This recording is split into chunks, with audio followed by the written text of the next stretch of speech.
4:30 on the 26th of July, and in this case we're not here at the Stone Brewing World Bistro and Gardens restaurant kitchen.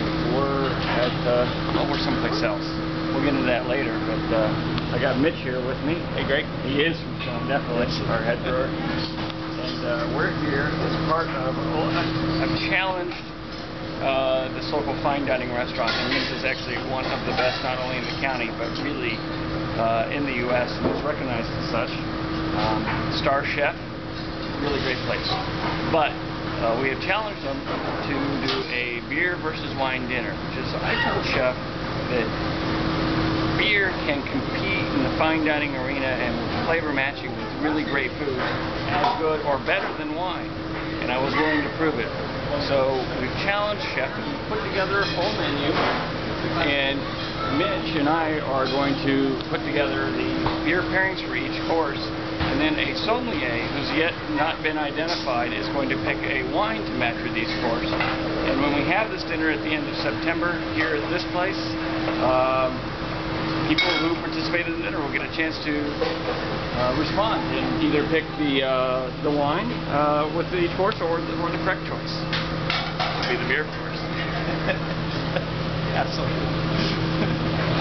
Not that I have an opinion on that. So we're here right now to go through taste test the menu that Chef has laid out, so Mitch and I can understand the flavor profiles of each course and pick the appropriate beer. Are you ready for this challenge? I am ready. We have loads of good beer here. Yeah. So. All right, course one.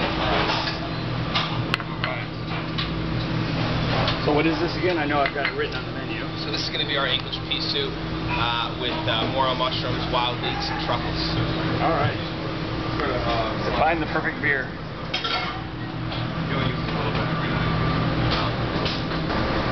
So you've been away for a little while. Yeah, 3 weeks filming Iron Chef. So the next Iron Chef starts October 7th. It'll be on Food Network every Sunday from starting at 9 o'clock at night. And can we rush right to the end? How did it all turn out? Legally, I can't tell you a thing. Oh. Okay, so once I turn off the camera, it's off now. I turned it off. So, yeah. What was the answer? I don't know. I think it's legally I can't. Oh, can't even say it when the camera's off. All right. Well, in that case, I never saw it. Unless you want to pay the fine and do all that, sure. Let's see what I got in my pocket. All right. Well, we'll wait to find out. Yeah. It's a little anticipation's good. Yeah. Oh yeah, just a little bit. You gotta watch. It'll be great. It'll be a great show.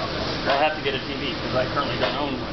Yes, you better get one. Or we'll just come over here. We'll watch it. Perfect. We'll have a big party. You'll be on. We got beer. We got wine. I'm sure we can have fun. Yeah. I'm sure we can figure it out. No problem. All right. Cool. So we figured out the first round. Yep. And Mitch and I have agreed. Yes, we have. I wonder if we're going to agree throughout the rest. Well, it's worth finding out. Back to the grind. The next course is hamachi. Hamachi with carrot puree, mango, basil, and ponzu. Good thing I arrived hungry. We have quite a lineup from the Vertical Epic and the Old Guardian to Duchess, to Damnation, Witta, Koningshoven, Lost Abbey, Rochefort, Foray, some Victory. A lot to choose from in our arsenal to really make sure that we get that right flavor profile. Less worried about using Stone for everything than I am just making sure that we take that beer and get the beer that locks. All right, enough talking, time to taste it.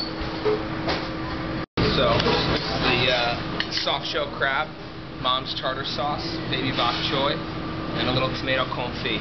And the tartar sauce is very old-fashioned, mother-style tartar sauce. Okay.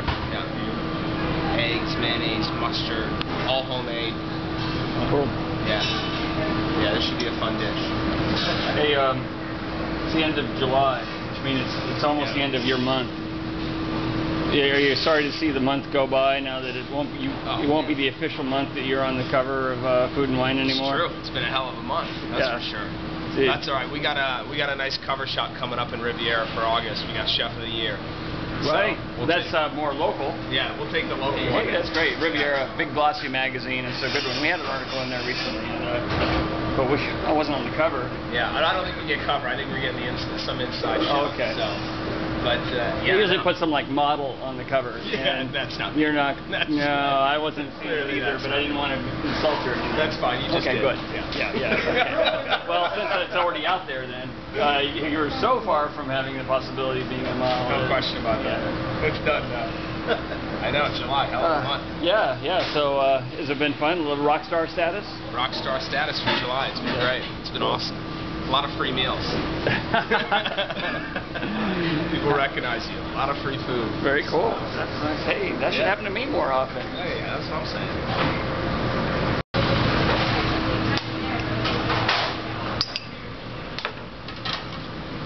So would you be like a Pollock style painter if you weren't a chef? You know, the funny thing is, you put paper in front of me and I can't figure out what to do. You put a plate in front of me and I can all of a sudden draw. Well, do you ever just take a paintbrush and dip it in the sauce and just flick it on the plate? Yeah. Okay, I can see that. We used to have a dish. We had a spray pump. Mm-hmm. We would take, I think it was blackberry juice. We would pump it and then we would spray paint it on the plate. So half the plate was spray paint. Nice. It was really cool. It was a great look. Well, Mitch and I have now successfully the conclusion on course number 3 out of 6. Out of 6. How's your stamina going? I'm doing good so far. Yes. Okay, it's 5:30 now, and you have to leave by 6:15. 6:15. We got plenty of 45 minutes. No time pressure here. No time pressure at all. We're doing great. Not when you're drinking beer. That helps. We get the good beer, and it helps a lot. It's amazing beer. Amazing food and amazing beer. This is incredible. There we are. Okay. So we have lamb loin cooked on sous vide. So we use an immersion circulator, and it circulates and temperature controls all of our water, so that no matter where you touch in the water, it's set at 140 degrees. It'll never go above that. That way we ensure that the lamb is cooked a perfect medium rare from the top into the bottom. You don't see any gray areas. There's a 7-spice on the lamb, which is pink peppercorns, coriander, fennel seed, cumin, salt, sugar, and the other one. Yeah, and the other one. The mystery, you could say the mystery spice. The mystery spice. You can't give away everything. The one I can't tell you about. Right. Greek yogurt, and then eggplant caponata, and it's sitting on a little bed of polenta. Okay. And so as I eat this, now exactly what do I avoid to not have any eggplant? No eggplant in there.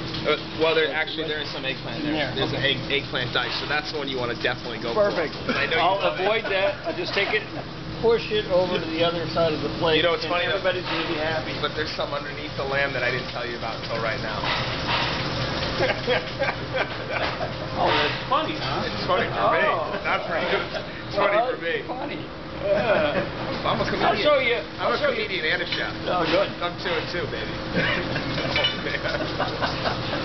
Just like Chuck Woolery, right? Exactly. Well, I got one for you. Never mind. We're not going to go there. We're not going to go there. Mitch, any ideas so far for the lamb course? I think something strong, something big, something malty. I think, you got to have something that pairs well with that sharpness of the lamb. So, it's talking my language.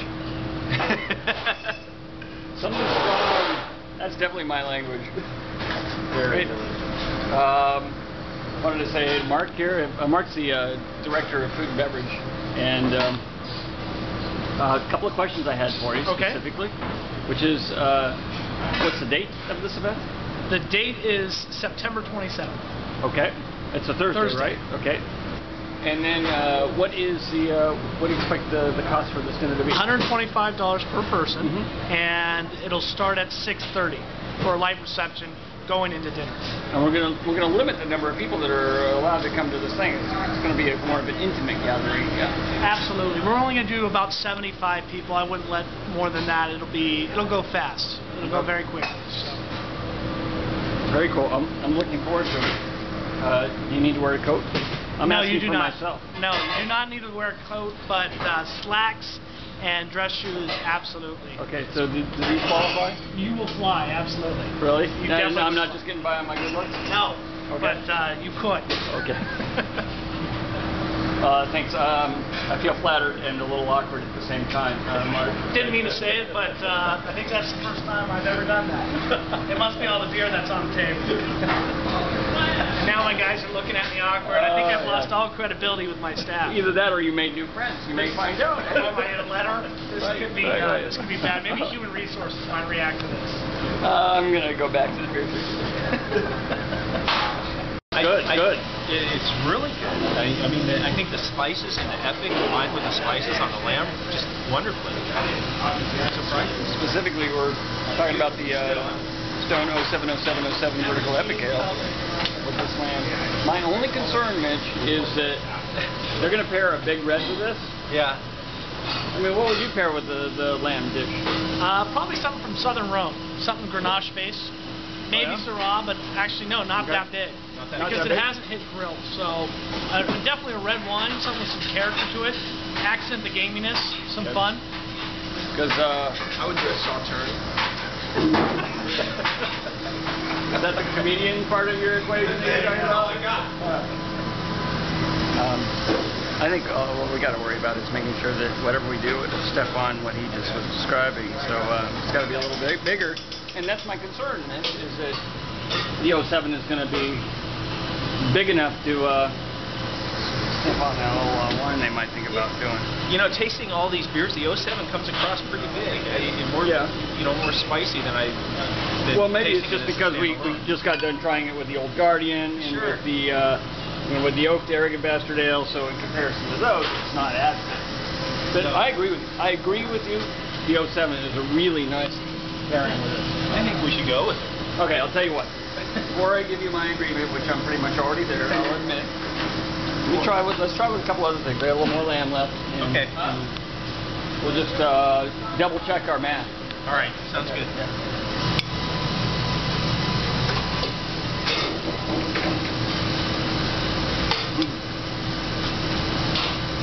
Just happy to work.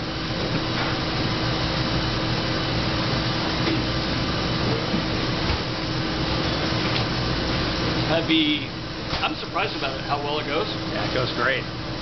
Just because you weren't thinking, citrus, orange peel, coriander, cardamom. I think the cardamom's what does it. You think that's what? I think the cardamom, because I think there's cardamom in the lamb. Very cool. Nice. So, a Stone IPA or the 4A organic saison. That's the question. Both work really well. Yeah. I think the cheese pairs very well with the saison, and the IPA with the cherry and the nuts. Yeah. It's wonderful. So they both work very well. Agreed. Okay, well, that means you still have some cheese left. So do I. Yeah. We just have to keep trying. Keep at it. We got to sequester this jury until we come up with a unanimous answer. Exactly. All right, it's 6:13. You're going to turn into a pumpkin in 2 minutes, Mitch. Time for dessert. Am I going to have to do the final round by myself? We'll try and get through the final round very quickly. Okay. Knock Chanel. Got it. Got it covered.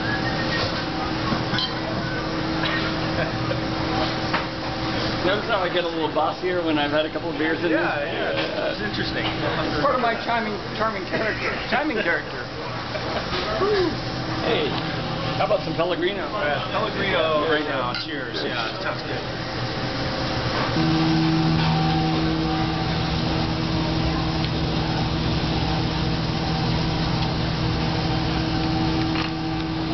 Okay, I'm taking it that you've done that before. I've done that once or twice. That's rhubarb. Love rhubarb, huh? Yeah. It's like that's what we got to pair it with. Okay. yeah. Lavender. And, Lavender. How do you prepare your lavender? The lavender's right inside of the panna cotta, and then the strawberry consomme with rhubarb, and then just a little bit of fresh rhubarb on top to give you a little bit more acid in the plate. A little more acid. Okay. This might be something for lamb. Well, we'll see. Yeah. Yeah, that's gonna be. We're gonna get some. I didn't get in today, but we're gonna get some micro lavender in too to kind of help. Okay. Some more. Mitch, did we bring a lambic? Did we bring a lambic? Yeah, I think we did. I'm a little shocked. I see this expression on your face, like, wait a minute. We tried to cover every base. Like, yeah, actually, I was bragging a little bit earlier about how we have every base really covered. Maybe not every base, but a really good spectrum. But why not? Okay, well, in place of that, how about some? It's good. Those are ringer. Yeah. We'll approach it from the other end. good. Delicious. Really. That's impactful. Yeah. Yeah. Does it work with this? Well, this works with everything. But is it going to be best? That's the question. That's very fresh, huh? After everything, it's nice, fresh. Wonderful. Oh, I think we may have a winner here. I think it's a winner. I think it just pairs wonderfully. That's really cool. Okay, well, I got to take a taste here. Just in case anybody thought that maybe I wasn't actually eating throughout all of this, I am taking one for the team. Yeah, this is really taking one. This is a rough taking for the team right here, isn't it? But what have you done with that to just get that impactful flavor there? That lavender, right? It's like very. Is that what that is? That it's not what I associate with lavender, because I associate a lot of just a little over perfuminess. Right. And not just this huge spectrum of round. I can't even describe it right now. Maybe the beer, I can't describe it. Yeah. Maybe just by unlimited vocabulary. Who knows? I'll come out with a really descriptive term right now. It's good. It's good. It's good. That's the description we're looking for. Well, on a beautiful Southern California afternoon, late afternoon, we're wrapping up. Mitch, are you feeling? Are you in your happy place right now? I'm in a happy place. Good food and good beer. It's all good. Yeah, it's a nice way to finish off the day. Right. And now you get to cap it off with the 15 freeway north. Yes, for 45 minutes. That's all right. So much for that happy place there. It's not bad. Just gotta let that warm glow in the belly just last a little bit longer. Yeah, a little music and I'm good. Cool. We're looking forward to seeing those special 50 to 75 people to come out for the Beer v Wine Challenge. And you know what?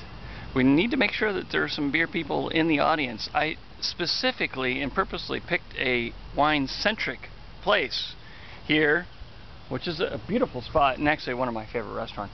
We specifically picked the the wine-centric place because I wanted to load the odds against us, foolishly as that may be, to really prove my point. Yeah, it's a challenge. I think we've got some winners, so you know we've made some really good selections. Yeah.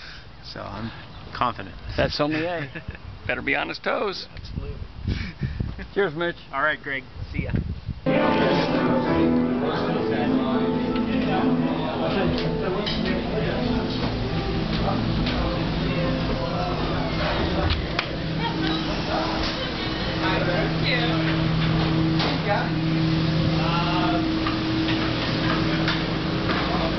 Alright, we're just about wrapped up with this. It's been, well, putting it mildly, quite enjoyable. Got that, some apple cider and some brown sugar and apples, pears. So chef's riffing on the ideas after tasting some of the Stone Imperial Russian Stout. It's actually the 2006 that we pulled out for this, but we'll see for the dinner. Maybe we'll pull out some 2005 or 2004 from the Sirius Limited Archives. Yeah, that's gotta have your ringer. That's gonna be fantastic. That's gonna be the one that's gonna blow everybody away. Because they're gonna have to come up big on the wine side with that. I don't, you know, each one of the courses we devised the beer for so far, every one of them, I think there's a challenge in there. Yeah. This one, we'll see how it plays out. But I think the challenge is, we knocked it out of the park with this one, with the Imperial Russian Stout. We'll find out. We'll find out with the challenge and the respondent cards. So what we're doing is every course, people can respond with their comments about whether they prefer the wine with that course or the beer with that course. Yeah. It's going to be cool. Yeah. It's going to be a great experiment. And I was explaining how we're in such, I intentionally picked such a wine-centric place to do this. Yeah. I really stacked the odds against myself. Yeah, against yourself. And you could have helped a little bit by extra braising, extra grilling, extra strong flavors. But he went, really kind of delicate and complex. Complex, I don't have a problem with the delicate. Yeah.